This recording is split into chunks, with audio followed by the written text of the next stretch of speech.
Hello, my name is Sean O'Connor, and the title of my project is the use of pond fluoride to remediate overwhelming amounts of nutrients from an aquatic ecosystem.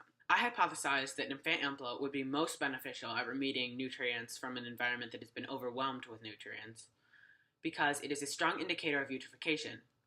Therefore, it must thrive in a nutrient-rich environment. To test this hypothesis, I first collected my materials.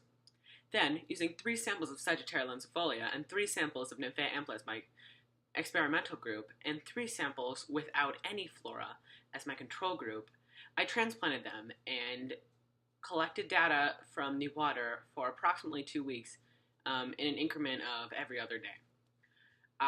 Unfortunately, the water that I used originally had no nutrients, so in an effort to simulate what would happen in an area that had been affected by agricultural and urban runoff, I added Miracle-Gro, a fertilizer that mimics the effects.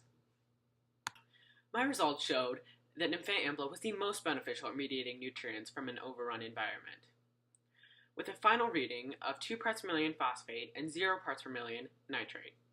The second most efficient was Sagittaria lancifolia, which achieved similar readings, however it took an extra week. Therefore, Nymphaea was more effective.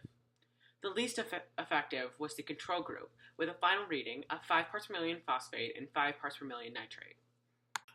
This experiment shows that not only are pond plants extremely beneficial to remediating nutrients in an ecosystem that is overrun with nutrients, but that Nymphaea is a strong fighter and mediator in this setting, and could have real-world application in places like Lake Okeechobee, which are overrun with similar nutrients.